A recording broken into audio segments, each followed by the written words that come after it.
kind of see myself sitting there and playing, like when he's walking around with the champion, I kind of put myself in the shoes. So, and I always kind of want to call myself the best.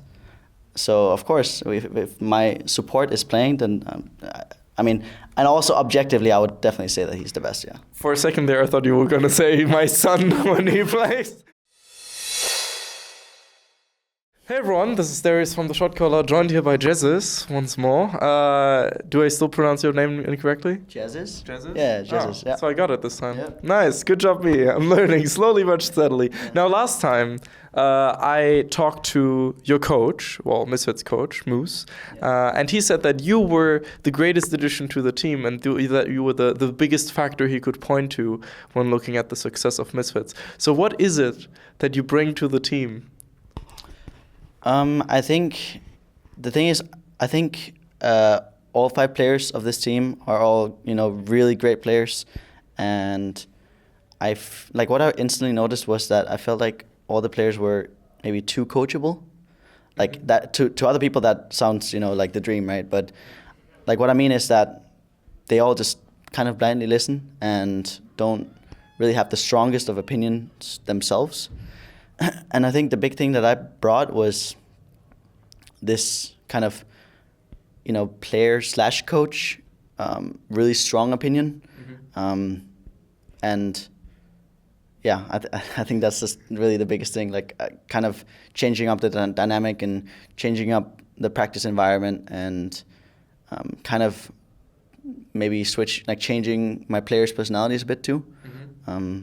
Yeah, I think that's the biggest thing. From an outside perspective, it's a bit surprising to hear that Max Lohr has a problem with positioning himself in terms of opinions. He always seems very strong on them. I think Nuba he obviously is really confident in himself. He has strong opinions, of course, but as I said, all 5 players, including him, are too coachable and will just. If their coach tells them something, they will just kind of blindly listen. And, that can be a good thing and a bad thing. And I think, like I said, as much as confident as Nuba is as a person, he isn't this kind of huge leader type or anything. He's just really smart. Mm-hmm. Okay. Very interesting. Now, the team is 7-0. You just beat G2. You didn't get to go to Rift Rivals, but maybe that was a positive thing. Because some people have mentioned, hey, I think it was Yamato who tweeted out before the game that you guys will win because G2's strategy is now like an open book to you guys due to Rift Rivals. Is that something you would agree with? And did you look at Rift Rivals closely to figure out G2? I think specifically with G2, I think I would disagree. I think what they showed at Rift Rivals was stuff we'd seen in scrims against them, even 2 weeks prior to Rift Rivals. So there was really nothing new other than just the OPA trucks and stuff like that. So and we also knew, based on scrims and stuff, that this team, they're actually capable of, picking something new up every single week. So I don't think, we could just kind of read off of what they were doing at Rift Rivals and just fully prepare. We were constantly preparing as if, okay, they're going to pull out something new, they're going to have something new ready, but we also know, what they're going to play and, what their comfort is and how we're going to respond to it. The game was or looked like in G2's favor for a pretty long time. Was it G2 losing the game or Misfits just pulling the trigger at the right moments? I mean, Mickey X really put in a fantastic performance on account. I think game-specific, I think we played really bad. I think, obviously, team versus team we had 5 really proactive champs, and they had, 5 really reactive champs. So I think on paper, if say both comps play completely perfect, the reactive comp can be better. But everyone's humans. There's 10 humans on stage, so I would much rather be on the proactive side. That said, I think a lot of the players from my team had some nerves today. So I think that was a big reason to why we made a lot of stupid mistakes and we didn't play optimally and we didn't respond to them having Herald properly and stuff like that. So yeah, I think despite that, I think we had a really good showing, and I think G2 played really well as well. I think they just weren't really set up for success in a way. I think when they're not, a lot better than the opposing team, I think playing the 5 reactive kind of side is difficult. Makes sense. Now, again, the team is 7-0. It looks super strong. I mean, the best team in Europe so far. That's perfectly fair to say. Yeah. Who's going to stop you at this point? Is it going to be KZ at Worlds? Who's going to do it? No, I mean everyone always says we need to only look like what's in front of us, and we need to not look too far ahead. And I agree with that. I think right now any team can beat us if we're slacking off, or if we have poor practice. So I'm just constantly, me and Hussein, we're constantly pushing for higher standards all the time, and not even if we have one bad practice scrim or day, we make absolutely sure that doesn't happen again. And I think like I said, the only thing that's gonna make us lose is complacency, and shouldn't happen. Yeah, let's hope that it doesn't. Now, you've been in various positions. You've been a player, you've been an analyst and stuff, and now you're essentially really in the middle properly, since you're officially in the database. You're also a substitute, but you're also the analyst. And so what is this new position like for you to truly be in the middle? Do you try to mitigate as much as possible between the coach and the team, or are you more on the coaching side? What's it like? I think I'm a lot more on the coaching side, kind of, on, it's kind of on me. I said from the start of the split that if my players really want it, and they really respect me and listen to me and actually apply what I tell them, then there should be no world where I have to play. However, if it's needed for the team's success, I will play. I think so far I've not felt the need, even a little bit, having to play. And in my head, that's a really good thing. I would really prefer not having to play until potentially next year. So, yeah, and I think in preseason I was subbing in a bit for scrims, mostly just to push Mickey's improvement. And he's improved drastically. He's been listening really well to me, and he's been working really hard himself as well. So I'm really proud of Mickey. I think that's great, because I genuinely, Mickey always for me was one of those people that were underrated, and looking at his performance right now, he's reached his peak so far, I would say, and yeah, he's been putting in a fantastic performance. I believe he got MVP today again, so yeah, fantastic stuff. Is he the best support in the league right now? What's your take on that? I think for sure. The thing is, when I watch him play, obviously, it's because I'm kind of the coach, and I kind of feel this way about all my players when they're playing, but I kind of see myself sitting there and playing, when he's walking around with the champion, I kind of put myself in the shoes. So, and I always kind of want to call myself the best.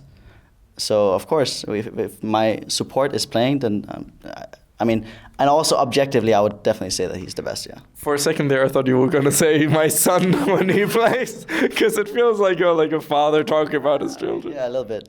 With Mickey, yeah, a little bit. Such a very nice relationship. I feel like the transfer of you to Misfits has been a great success story so far. Again, the best transfer of the offseason. Last split I felt like was Youngbuck. Now it's you. So it seems to be, infrastructure actually helps winning, guys. That's so surprising. Yeah. I agree with the Youngbuck thing. I think, obviously I don't know exactly specifics what he brought to Fnatic, but... Board games. Oh, yeah, maybe. But yeah, definitely changed up the dynamic in that team, and they had great success with that.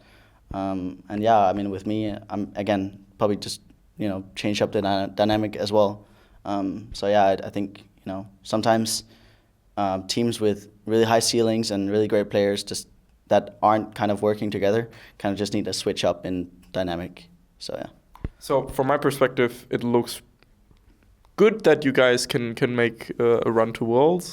Same with G2. Fnatic, probably? Or is it going to be Vitality's place that it's going to are going to attack them? What's your take on who's the top 3 for you? I think right now us and Fnatic are top 2, and I think G2 is 3rd, Really? Okay. and I think every other team is just, there. So why do you rate Fnatic above G2 in that case?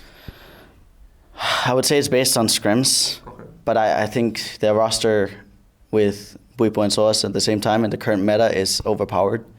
I think it's really not balanced. I think Soas is insane on these champs in bot lane, and I think same with Buipo in the specific champs as well. So I think, I think Fnatic are. I think they're both good in each their way, but I would rate Fnatic over G2. But at the same time, like, in a couple of weeks, I could easily rate, Fnatic number 1, G2 number 1, and then put us like 2nd or 3rd. Like, I don't think it matters that much. I think, I'm just a lot more focused on ourselves. Ratings are always temporary. You'd put out a rating list or like rating every player on Twitter. That got a lot of discussion going. Oh, that was just kind of for fun. Yeah. I mean, the thing is, I was pretty serious about the rankings, but at the same time, I was also kind of not serious because it was really purely based on like the first 2 weeks of LCS and scrims, like minimum amount of scrims on like certain players. So I was just kind of, lean back, look at all 10 players in each role, and then just like, I think, specifically based on these weeks, I'm just going to put these players like this, and then people were just really like, oh, but did you see them at MSI? Did you see them last split? Stuff like that. I was just really like, oh, but yeah. Yeah, good feeling. Have you ever been on Euphoria? No, I have not. I feel like you should go to Euphoria. That should be a lot of fun.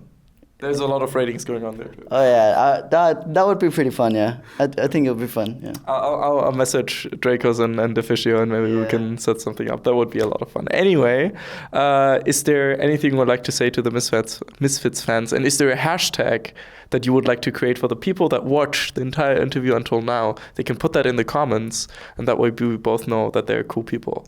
A hashtag? Yeah, hashtag. Hashtag natural. Natural. Yeah, that's my word. Okay, right. It's like an inside kind of thing in Misfits, yeah. I'll take it. Yeah. Anything you want to say to the fans?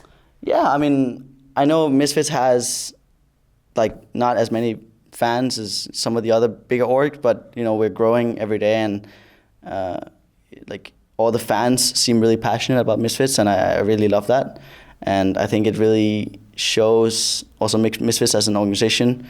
Really just so surprised. I think it's the first time since, like, at least in terms of like infrastructure and like co-workers and stuff, I haven't felt this happy since my Immortals days.